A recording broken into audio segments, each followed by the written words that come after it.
के बिना किसी भी सरकार का गठन भी असंभव है। इसलिए अब हम लोगों को आपस में समन्वय बना करके, एकता बना करके समाज को जागरूक करने की जरूरत है।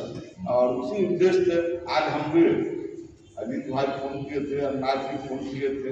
पहले तो फोन पर बहस हुई है, लेकिन बाद में हमने सोचा इतिहास को अगर उल्टा करके देखा जाए तो निश्चित रूप से इस मोर्चा का हम नैतिक रूप से भी, व्यक्तिगत रूप से भी और अपनी ओर से पूरी ताकत के साथ, तन मन धन के साथ समर्थन करें।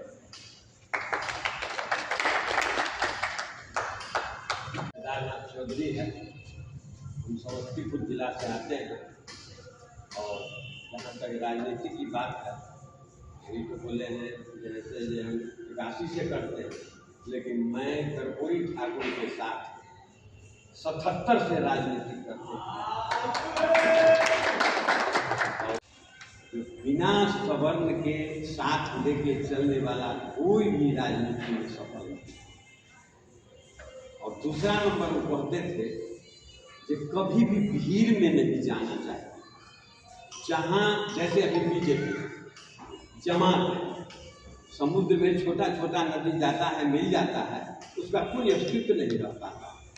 तो अभी बीजेपी में कोई भी अगर जो जाता है वहाँ जाके विलीन हो जाता है।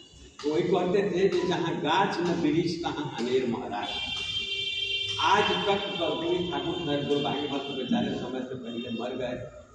हम लोगों को उनके समय में बिना कुछ बने जितना पावर मिला, जितना उनसे हम लोगों को गार्जियन का सहयोग मिला, नाम शोहरत मिला, वो आज के दिन में कोई भी नेता किसी को देने के लिए तैयार नहीं। वो तो इतना तक कि मोटा मोटी इसलिए बता रहे हैं कि अपने में क्षमता बनाइए। जो आता था उनके यहाँ रहता था या इधर उधर 2 रुपया कमाने के चक्कर में रहता था। लेकिन हम लोग ऐसे कुछ लोग थे कि पूछते थे ठेकेदार बाबू खाने पीने का व्यवस्था क्या, कहाँ से क्या हो रहा है। हमें खाने पीने का व्यवस्था जेबी में है और किसी से हम लोग न चंदा लेते हैं और न किसी से कुछ लेते हैं।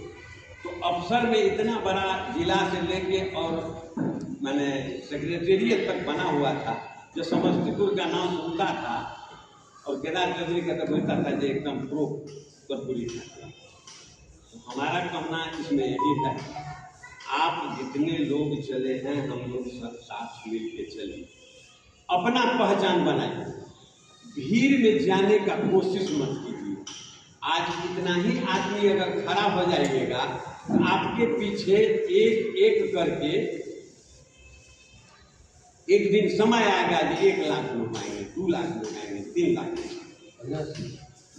बैठक हम लोग आए हैं उस बैठक में और हम चाहते हैं कि अभी जितने भी हम लोग के ऊपर अन्याय किया जाता है उस अन्याय के खिलाफ लड़ने का हम लोग आवाज़ उठाने का प्रयास कर रहे हैं और आगे भी करेंगे। जब हमारे समाज में जहाँ जहाँ पे लोग अन्याय करते हैं वहाँ वहाँ पे हम लोग सारे लोग अन्याय के खिलाफ आवाज़ उठाकर और उस अन्याय को रोकने का काम पूरे तरीके से करेंगे, जिसके कारण हम सारे लोगों को वहाँ पे ज़रूरत पड़ेगी। हम लोगों को जब जिसको जहाँ ज़रूरत पड़े एक दूसरे का साथ हम लोग चल कर कदम से कदम मिलाकर चलेंगे, क्योंकि कोई भी एक अकेला आदमी भी कुछ नहीं कर सकता। जब तक सारे लोग एक साथ ना हो, अपना एकता ना दिखाएंगे, जब तक हम लोगों का बल पूरा नहीं दिखेगा।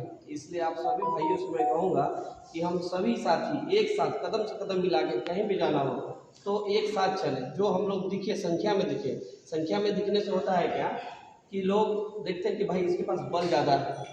अब बल होने से लोग देखते हैं कि भाई अगर इसका काम नहीं करेंगे तो बहुत आगे कठिनाई होगी। जैसे हम ही लोग कोई काम नहीं करता तो हम लोग कहते हैं कि बड़ा के पास जाएंगे, बड़ा वो काम नहीं सुनेंगे तो डीएसपी साहब के पास जाएंगे, डीएसपी साहब बात नहीं सुनेंगे तो एसएसपी साहब के पास जाएंगे।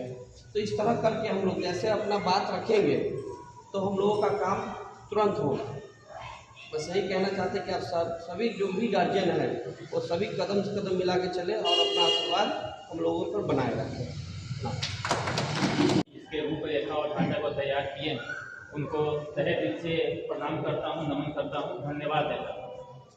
अभी जो समय चल रहा है इसमें स्वर्ण और मुस्लिम 2 ऐसे लोग इस मोर्चा के माध्यम से उनको ये बतलाने का कार्य किया जाएगा कि हम लोग की भागीदारी देश में क्या रही है आज़ादी से लेके अभी के राजनीतिक में स्वर्ण को सामंती और मुसलमान को आतंकवादी घोषित करने का कार्य किया जा रहा है। अभी लगातार यही राजनीति चल रही है। स्वर्ण का जहाँ नाम होता है तो बहुत बड़ा सामंती है, चाहे उसके घर में खाने के लिए नहीं, अगर किसी मुसलमान के घर में अगर खाने के लिए नहीं है तो वो आतंकवादी है। तो इस सब पहलू को देखते हुए इस मोर्चा को बनाया गया है और ये मोर्चा बना है तो इस बात को भी आगे चल के रखा जाएगा कि देश में हमारी भागीदारी क्या थी और हमारी भागीदारी अभी क्या है। एक समय था जब हम लोग स्वर्ण मुसलमान मिलकर 100-125 हुआ करते थे सदन में, हमारी आवाज़ को सुना करता था, लेकिन आज हम यहाँ पर के अछूत बन के रह गए हुए हैं। आज के डेट में हम लोग को स्वर्ण और मुस्लिम के नाम पर सिर्फ सौंपा जा रहा है, लेकिन आज के डेट में हम लोगों में कोई स्वर्ण नहीं है। हम लोग सब दलित बन करके रह गए हुए हैं, अपने आप को दलित समझ के चल रहे हैं, क्योंकि हमारे घर में खाना खाने के लिए नहीं है, उनको स्वर्ण कैटेगरी में रखा हुआ है। किसी मुसलमान के घर में खाना खाने के लिए नहीं है, उसको कोई सुविधाएं नहीं मिल रही। सिर्फ राजनीति की दिशा और राजनीति में वोट लेने के लिए हम लोग को बदनाम किया जा रहा है। इसलिए मैं स्वर्ण मुस्लिम एकता मोर्चा के सभी सदस्यों को धन्यवाद देता हूँ और मैं आप लोगों को आश्वासन करता हूँ इस संगठन के माध्यम में रह करके और इसकी आवाज़ को उठाने का हम सब प्रयास करेंगे। धन्यवाद।